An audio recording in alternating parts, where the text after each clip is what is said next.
Wait லாஸும் பண்ணணும், நல்லா டேஸ்டியாகவும் சாப்பிடணும் அப்படின்னு நினைக்கிற டைப்பாக இருந்தால் நீங்கள் உங்களுக்கு தான் இந்த வீடியோ. இன்றைக்கி வந்து நான் ஒரு சாலட் பண்ண போகிறேன். நல்லா ப்ரோட்டீன் ரிச் சாலட், ஒரு இந்தியன் ஸ்டைல் சாலட் வச்சுக்கோங்களேன். எப்படி பண்ணுறதுன்னு பார்க்கலாம். இந்த சாலட் பண்ணுறதுக்கு முதல்ல வந்து கேரட்டும் வெள்ளரிக்காயும் நல்லா தோல் சீவிட்டு இந்த மாதிரி நான் பீலர்லையே வந்து இதை வந்து கிரேட் பண்ணி வச்சுக்கிட்டேன். நீங்கள் சாதாரண கிரேட்டரில் எப்பவும் பண்ணுற மாதிரி கூட பண்ணலாம். இது கொஞ்சம் வித்தியாசமாக இருக்கும்.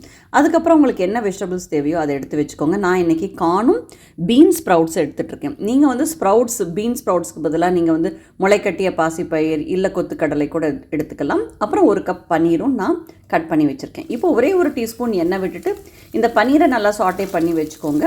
இதில் வந்து என்ன மசாலா வேணாலும் நீங்கள் ஆட் பண்ணிக்கலாம். நான் இன்றைக்கி சாட் மசாலாவும் சால்ட்டும் ஆட் பண்ணியிருக்கேன். தனியாக எடுத்து வச்சுருங்க. இப்போ அதே கடாயிலேயே அந்த ஸ்ப்ரவுட்ஸும் கார்னும் ட்ரை ரோஸ்ட் பண்ணிக்கோங்க. ஆஃப் பண்ணிவிட்டு பாக்கி கட் பண்ண வெஜிடபிள்ஸை வந்து நீங்கள் சேர்த்துக்கோங்க. என்ன வெஜிடபிள்ஸ் வேணாலும் நீங்கள் தக்காளி கூட சேர்த்துக்கலாம் நீங்கள்.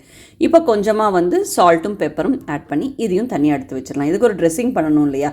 நான் இன்றைக்கி சாலட் ட்ரெஸ்ஸிங்கு கொத்தமல்லி, பச்சை மிளகாய், அப்புறம் வந்து கொஞ்சம் கேர்டு, அப்புறம் புதினாக்கு பதிலாக ட்ரை புதினா பவுடர் எடுத்துகிட்ருக்கேன். நீங்கள் ஃப்ரெஷ் புதினா கூட எடுத்துக்கலாம். இப்போ சூப்பராக நம்ம ட்ரெஸ்ஸிங்கும் ரெடி ஆகிடுச்சு. எல்லாமே ரெடியாக இருக்குது. இப்போ அசம்பிள் பண்ண வேண்டியது தான். தேவையான அளவு நீங்கள் சாட்டே பண்ண வெஜிடபிள்ஸ் எடுத்துக்கோங்க. அதுக்கப்புறம் பன்னீர் அதுக்கு மேலே சேர்த்துக்கோங்க. அப்புறமா ட்ரெஸ்ஸிங்கையும் மேலே ஊற்றி நீங்கள் சாப்பிட்டீங்கன்னா அவ்வளோ சூப்பராக இருக்கும். ட்ரெஸ்ஸிங் ரொம்பவே நல்லா இருக்குங்க. இந்த மாதிரி சாலட் இருந்தால் யார் தான் டெய்லி சாப்பிட மாட்டாங்க இல்லையா?